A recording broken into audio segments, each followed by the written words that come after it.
Whoa. That sounded so official. Didn't it?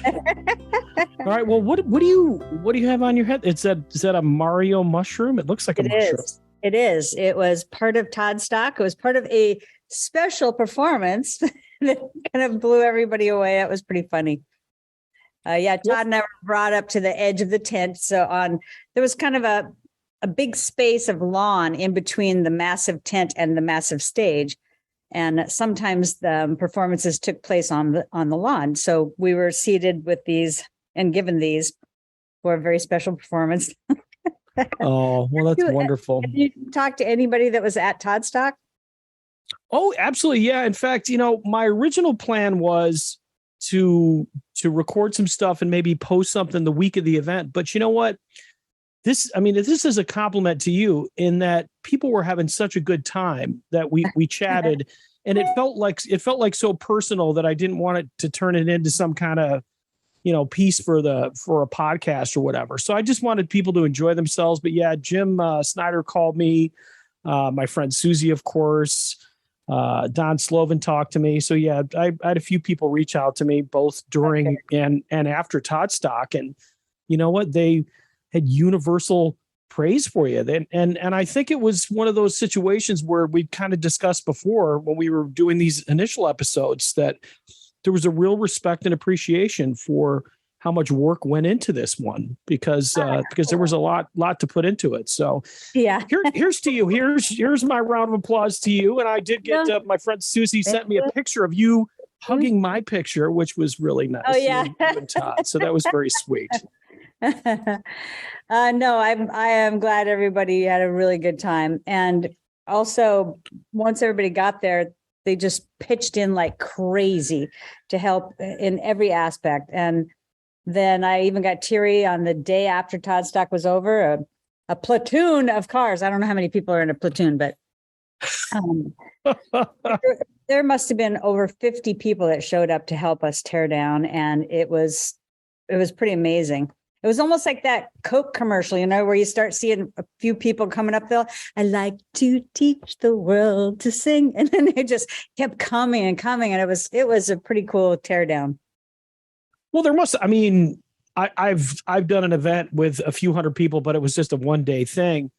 And I have a sense of what goes into it. I don't want to pretend that I have done anything to the level that you have, but I know the kind of the satisfaction and the exhaustion that comes with it. In fact, before I got really fat, I was a marathon runner. I did 2 marathons, and I just remember, that while you're in it, it has these wonderful moments, and then these moments where you question yourself. But when you get to the end, it's like, oh, I feel good. Is that how you felt when this was all over? Was there a sense of accomplishment? Like, man, we pulled this off? No, I knew as it was going because everybody's faces, everyone was so happy. That, Todd and I were very aware that while it was happening, that this was worth all the, the exhaustion and time and effort. And everyone jumped in to help in every aspect. It was a really cool thing. And at the end, I'm glad Todd left. And he expected me to go to Barcelona with him the next day. And I was like, I can't go. I have to tear this thing down. And we're still putting stuff away. We're still doing it, but it's 90% done. And I was very, very happy that everybody got to have such a good time together. When was that moment that you were sitting in it and just going, oh yeah, this is going to work? I mean, day 1, day 2, where was it at where you just really felt like, man, this is working?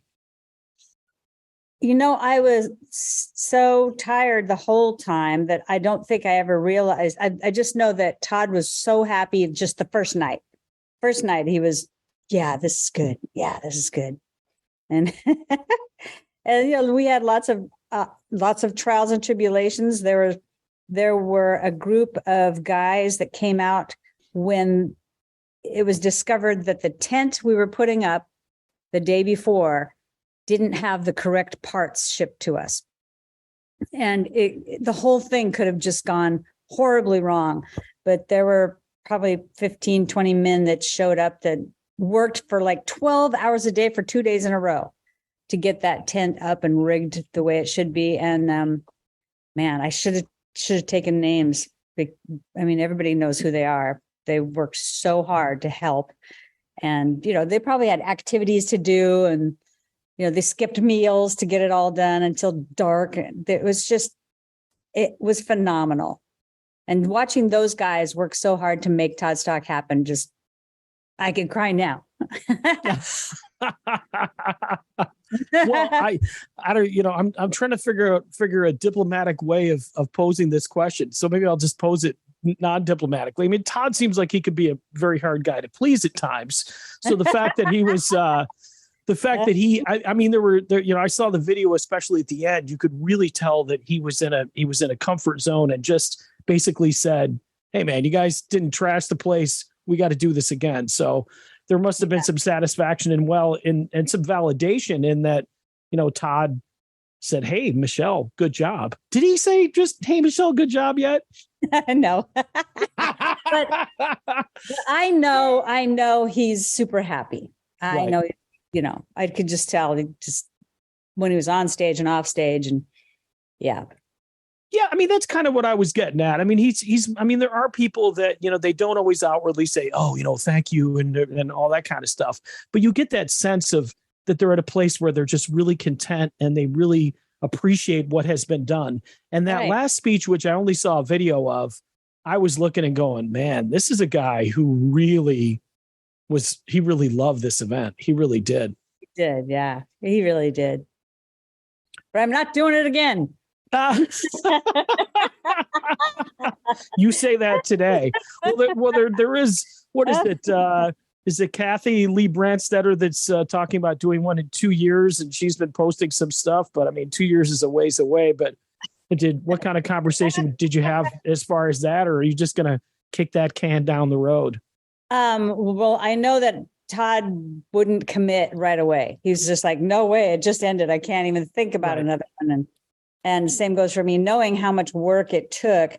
It's going to take more than just one person to head something up. So I guess we'll just wait a little bit longer until he gets home and talk about it and see. And it's also hard to figure out what's going to happen 2 years from now with his schedule. I mean, we still have to go right though. Yeah. I mean, this again, I guess there's a reason you do these every 5 years and not every year, right? Yeah.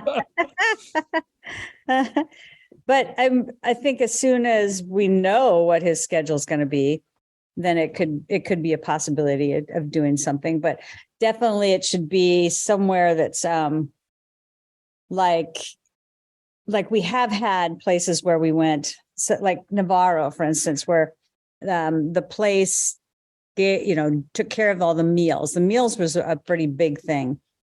And, it's hard to feed 500 people. Well, you got great reviews. That was the first thing I asked, because as a heavier set guy, I'm like, "How's the food?" So they all told me it was great. Yeah, we donated like over 1,000 pounds of food at the end to the food bank. They were super happy. Oh, that's nice. Just, my chef Ted wanted to make sure that everybody had enough, even though, sometimes people are like, "Whoa, it's Toddstockers, serving us, and they're not putting enough on my plate." So go get seconds.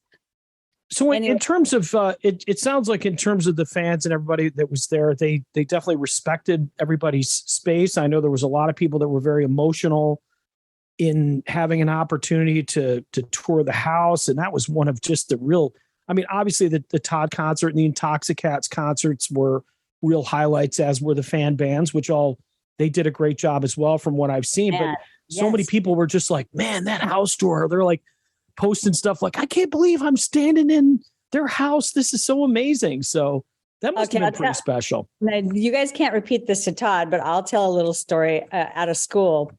So when Todd came to me and said, "I want to do Toddstock, and I want them to come over here to the house. We'll do like an open house so they can see the difference between when they were here before."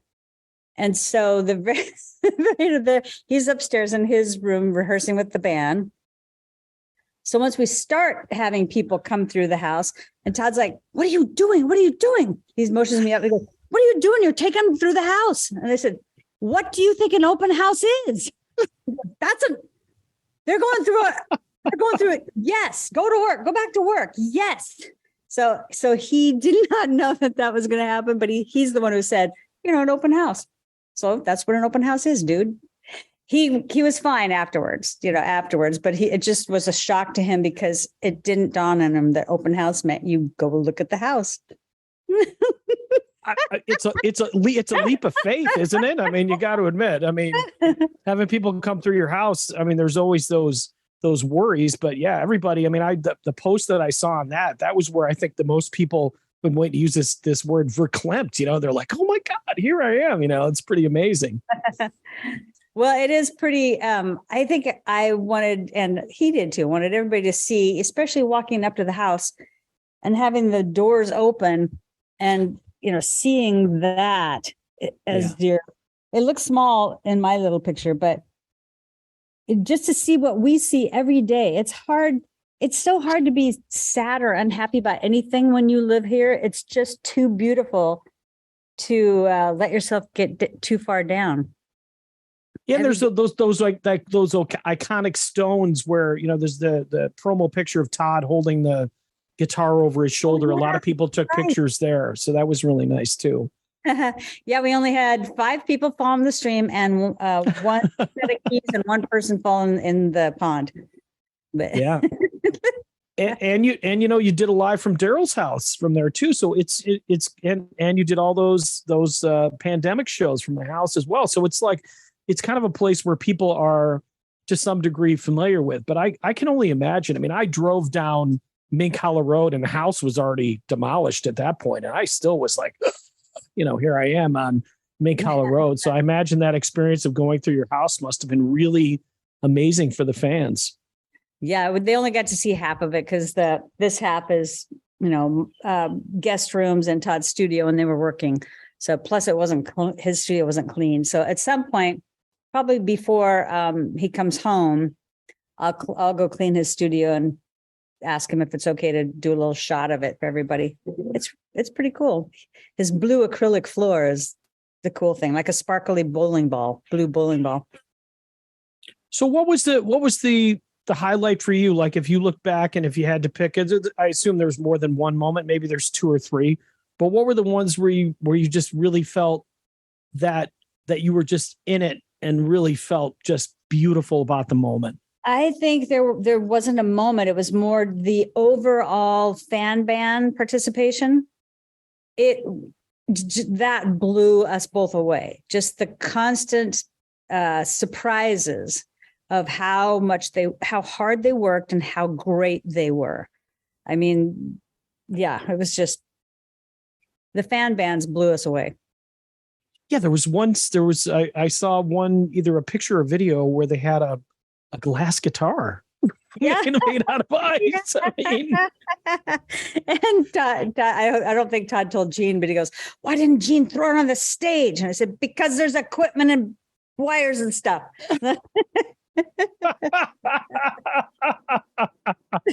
So I guess then the question, what was the biggest surprise? What was the one thing that maybe the fan bands did, or a song or anything like that, where you went, wow, that's really cool?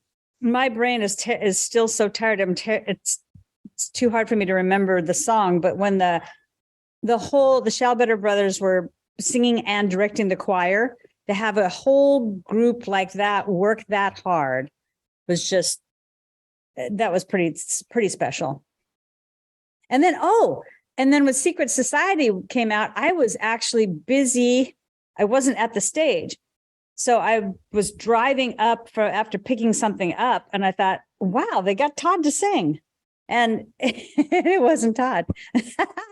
Oh, wow. Right? Yeah. He and the videos that I saw, it's got to be an interesting experience to watch somebody else perform your material. I know that I think Secret Society did a show in California. Maybe it was your birthday or somebody's birthday, where they were performing a bunch of songs, and Todd showed up to that event, and you did as well. And he seemed to really sit back and enjoy it. So that must be pretty cool. He did enjoy it. He really enjoyed everybody. He enjoyed watching everybody have fun. So besides the music. So how about your Intoxicats set? Obviously you got to be up there with them and everything like that. I mean, that must have just been a blast. They were great. Unfortunately, I didn't get to go to the sound checks or the rehearsals. So I was just kind of running up there blind, and they were so patient. And but yeah, it felt really good. I love being in that band. It's so amazing. So while we're talking Intoxicats, what are your plans with them? Do you have anything on the books for an Intoxicat show? We're playing the state fair at the end of August, and I guess the state fair in Minneapolis is the biggest one in the U.S. I think. I'll have to look, but I mean, it's pretty damn huge. Plus there's some great food there that I've never seen before in my life. Like, like waffle on a stick and stuff. It's just some weird stuff. I will take video and send it to you. All right. Well, New York is, and what is New York State Fair is known. They always have a butter sculpture. Oh, they just have this giant sculpture made out of butter. I don't think we ever get to eat the butter, but it's always something kind of interesting and weird. But and you talked about like the fan bands and all that kind of stuff, and at the end, I mean, I don't know how much you know, or if this is something that Todd's going to explore further, but I mean, it looks like Patronet is coming out of the ashes, and it sounds like Todd is really in this. I mean, he's really in the Patronet thing to win it, He is. Yep, he is. He's full on. Even he landed in Barcelona, and my very next morning, he said, "Can you go wake up my computer?" Because, he's got gear upstairs that he can access from wherever he is in the world. But he was ready to get back to coding and fixing code and all that stuff while he was on vacation. So I always have to have my phone with me to see if he's texting. "Can you go wake up my computer?" Are you going to any of the shows, any of the Daryl shows, other than I know you're not going to London, it sounds like. I think he's got a few more left over the summer, right? He does have a few left over the summer. Probably not. It's the busy time on Kauai, so I'm still spearheading Tiki and Niki, and it's especially hard since the employment is really, really difficult here. So we had a big fancy hotel come set up in Princeville. They took over the Princeville Hotel, remodeled it for a couple of years, and they're taking everyone's employees. So almost every business on the North Shore is at risk of going under. So so I have to stay here and help wash the dishes and bring the food.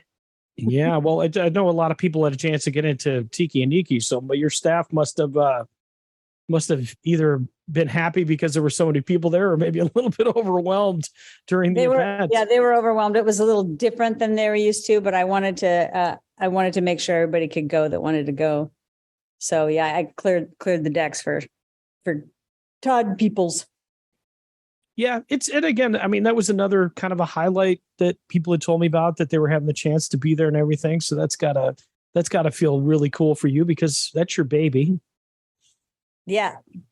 Yeah, it did. Especially since, so many, I mean, I couldn't have opened that without the help of the fans. The fans helped put it together by investing and funding different things. And so I wanted them to see, what it was like in there. It's super small, but it's tricked out and doing well.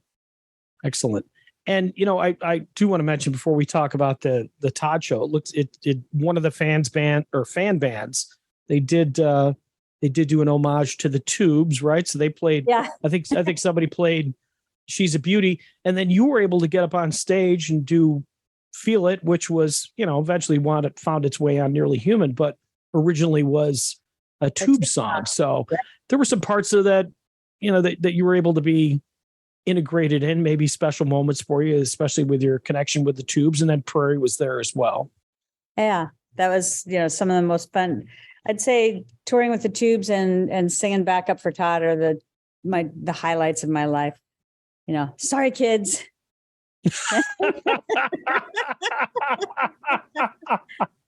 Oh, and the baseball games and yeah. In all this time, I don't think I've ever asked you how you wound up with the tubes.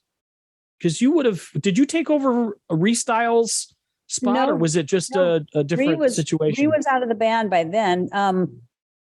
It was a very odd thing that I wanted to be on Broadway, so I moved to New York City and started auditioning. I got an audition with Kenny Ortega for a show called Marilyn American Fable.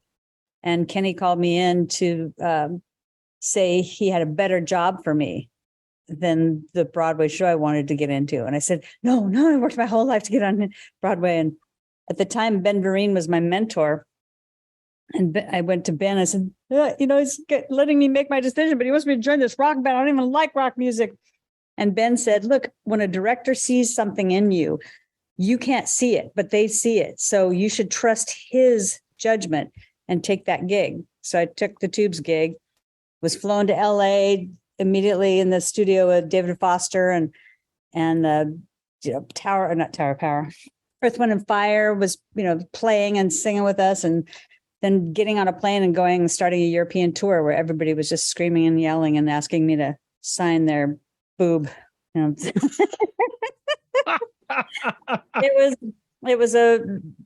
was great. The odd thing is that one of the girls in the Tubes, Cindy Rhodes, had just gotten the gig for Flashdance. So that's why she was leaving. And one of the other girls in the Tubes went to college with me. We were in the same dance troupe and kind of each other's competition. So she could have said, no, I don't want her in it. But she said yes. And we were kind of the same height, Cheryl Hangland and I.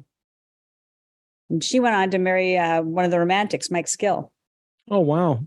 Yeah, the Tubes were such a great band. I mean, especially live. And I think the tours you were on, you must have gotten there around Outside Inside, or was it the Completion Backwards tour? I got hired to do part of the Completion Backwards principle, but it was, Outside Inside next.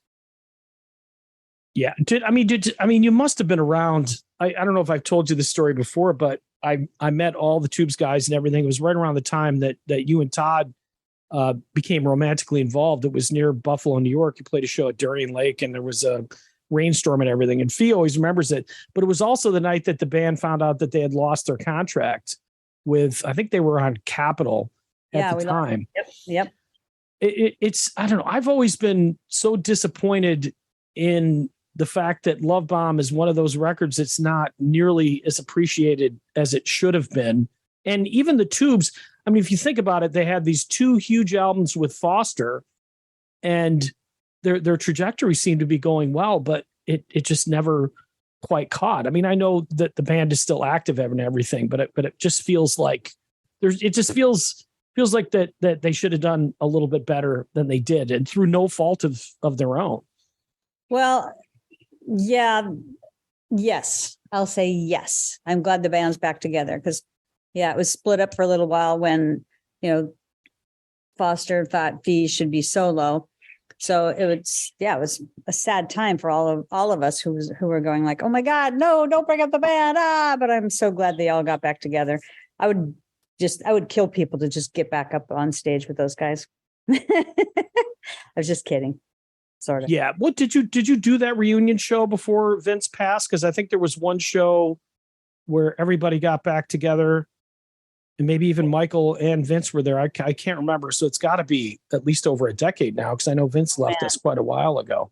Yeah, I think so. I'd have to ask Cheryl. Were we there?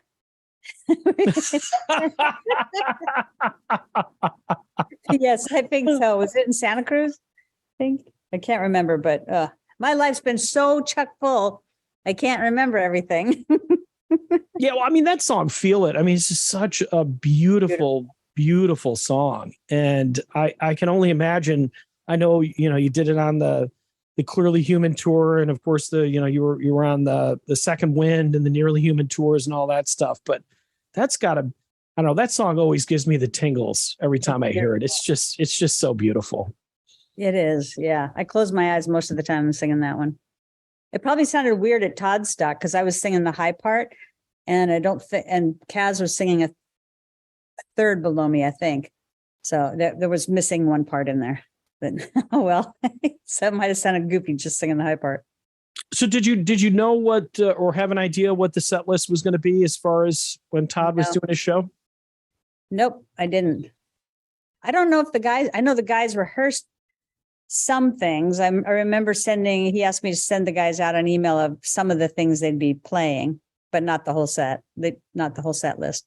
I think he just wanted to get up there in the studio and just figure out what they felt like playing. Yeah, I mean, from what I could tell, I mean, the two cuts from Space Force were ones that had never been performed live before, so that was pretty cool. And I don't know, you could play Worldwide Epiphany for me 1,000 times live. I mean, I know. I just wanted to like, do the moves too. For the, I think I was out there in the rain, kind of doing that. Yeah. Yeah, so it did get a little rainy on you though, but I think somebody had told me before, it might have even, I don't know if it was Don or somebody else had said to me that it rains fairly often in Kauai, but it kind of stops after a while. So I guess there's an expectation there's going to be a little bit of dampness, so it doesn't seem like it really ruined the party at all. No, in fact, at one point, everything under the tent was kind of the water was coming up through the ground. And it was just going to look like some bad war movie in the mud. But my sister-in-law Claudia was brilliant. She ran over to the cardboard pile and just started piling 100 yards of cardboard over all the muddy spots so that we could just walk on cardboard and not have to go slushing through it. And so now it's all green again. It's up there. It took 3 days and then it's all green. And I mean, how late did you sleep the first time you could sleep in? Oh my gosh. I guess that was only 3 days ago because I had to go over there real early and start tearing other things down. Like in the kitchen had to be cleaned. That was a big one. It doesn't matter. It doesn't matter. It was fun. It was successful. Everyone had a good time. I had a good time. You had a good time. I had a good time. I wasn't even there when I had a good time. It was a great time. I'll sleep when I'm dead. Well, as always, this has been great. So I mean, hopefully it said, we never really know what's in the future, but obviously there's going to be events and things like that. And I know you've talked to me about the fact that you've created this event thing. Todd's got Patronet working. So it sounds like for the rest of the year, things can be pretty exciting. I mean, we're out of a pandemic and we've been able to get together without everybody getting sick or any of that kind of good stuff. So, so the gray skies have cleared up in a way, have they not? Yeah, they have. I've freaked out that everybody's trying to pass joints to Todd, but everybody's still fine, I think. So, no. Oh yeah, no, it's funny because I mean I'm the same way when it comes to certain things. Although I have a 5-year-old granddaughter, so I'm sort of used to sharing cups and snot and all that kind of good stuff at this point. But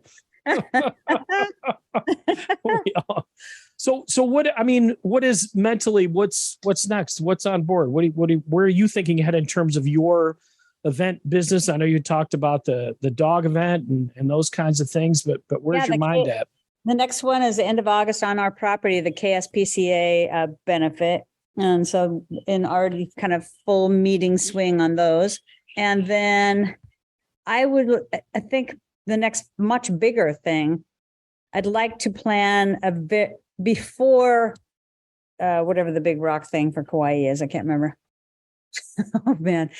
I would like to plan a very, very big 2 or 3 day concert event at Vedina Stadium, which is where the airport is. It's our like high school football field kind of thing, with bleachers on both sides. It's pretty big. It's the biggest venue we have on the island for low income housing, because it's gotten impossible for people to have affordable housing here. We just don't have enough of it. So I'm going to reach out to Carlos Santana and a bunch of other rock people that live here part-time. Santana lives here full-time, but Todd, maybe Timothy B. Schmidt from the Eagles, some more of the Eagles. I'll just try to come up with maybe I'll ask Jake Shimabukura. He signed an ukulele for Todd that David Schofield and Hajin and Lauren gave to Todd for his birthday. So I'm just going to try to see what I can do to help the island. It just seems like the right thing to do since we have, it's so beautiful, and it'd be great to know that other people have a roof over their heads. So many don't here. Yeah, I mean, even since day one, since you and I started doing these podcasts, I mean, it's you have a relationship with the place that you live that's really beautiful. It's very infectious. I feel the same way about my house. I back up to a cornfield, and some mornings I just look out to it, especially when you get to see it grow throughout the course of the year. And we have very drastic seasons here. But yeah, I mean, when you feel good, it's like you try to figure out a way to share that with other people. And Yeah. I mean, I would even think in terms of trying to run a restaurant, it's like, you can't afford a mansion if you're working in a restaurant, but man, it would be nice to be able to find a restaurant to work at and a decent place to live on an island like Kauai. So Yeah. it helps a lot of people. I agree with you. I think that's a wonderful cause. Yeah, I think I told you before, 4 of my employees live on the beach in their car. Yeah. And they can afford a place, but there aren't any places. Yeah, which just, I mean, at this point just makes no sense. It's not like guns. I'm going for affordable housing. and then you got like New York City, where people live in a place the size of their bed just to stay in New York City. Wild. It's absolutely crazy. Well, listen, it's July 4th. We got our half hour in, so I want to thank you for this. This has been a great run. Hopefully, we'll continue it. I'd like to. I mean, with your permission, I'd like to reach out to some of the people that attended. Absolutely, you should. Yeah. Yeah.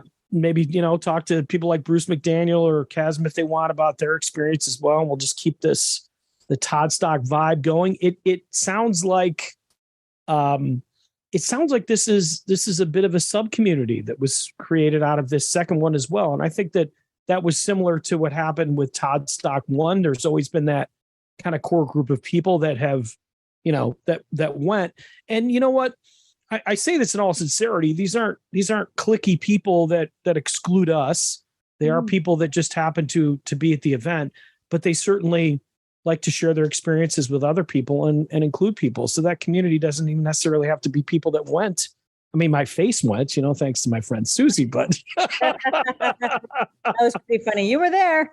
Yeah. She's, oh man, I love her so much. She made the phone call that I wish you could have heard the phone call. I've recorded it. I'll have to share the recording with you at some point. And maybe I'll put it into another episode that I put together, but just her happiness was like, but it's like you said, so if you can create some happiness for people to have affordable housing on Kauai, those are the things that make you happy. You're able to share your experiences. And that's how Susie was. She just wanted to share her happiness with me and with anybody that wanted to share it. And I took it. And my final story, I forgot to tell you, I ordered a couple of Todd vinyls. I'm a vinyl record collector from Cleopatra, and they weren't supposed to show up till August. It was the Ultrasonic Studios and then the Individualist, a True Star colored vinyl. And they showed up on Todd's birthday. So that was, and your anniversary, of course. Oh, that's funny. So yes. So I got a present that day. That's good. That's good. I should, before we go too, I should say, now she probably is going to say, don't say my name. But I just got to say the person behind the wall there, behind everything info at Toddstock 75 was Debbie Summer. And I could not have pulled this off without Debbie. She just was such a good organizer and always had like 10 questions that I needed to answer, every hour of how to put this together and how it should go. And then she implemented it for us. And so, boy, I just got to bow down to Debbie. Well, if Debbie ever wants to chat with me about Toddstock, I'd love to have her on. We can discuss it. It sounds like she's a great resource to have, and probably be involved in some other stuff for you too. Oh, and really quick too, I forgot to tell you that we had I think I did tell you a few episodes ago that we had our our film crew here, for the documentary film crew. And they were so impressed with, Todd fans, they call them, but they were just like, oh my God, this group of people is unlike anybody else. Everybody's happy and giving, and just blew them away. And so they got a chance to talk to about 20 fans and their stories about their interactions or how they got into Todd, or lots of different subjects, but they loved it. Well, good. Yeah. Well, we got that to look forward to as well. So, all right. Well, I'll let you go enjoy the rest of your 4th. And, well, you're actually starting for you. Oh, yeah, it's starting. Well, yeah, and you got to go. Okay. Yeah, I got to go and make sure that I got the house all set to put the dogs upstairs with me, and big booms go off. Yeah, I got my little buddy Chasm, who's been our frequent guest. He sat here very quietly, but the last couple of nights we've had a lot of fireworks in the area, so he's a little stressed out. Yeah, and it's that's one of the things I guess people don't think about. New York State, it's where we just legalized fireworks here, I think 3 years ago. So the first couple of years, it was tough because, all the yahoos were setting them off in the streets like all the time. So it's gotten a little bit better this year, but yeah, I mean, the dogs, they just, I don't know what it is, but it bums me out when they get real stressed about that kind of stuff. Yeah. So everybody take care of your puppies. Take care of your puppies. So, all right. Well, sounds good. Thanks, Thom. Thank you, Michele.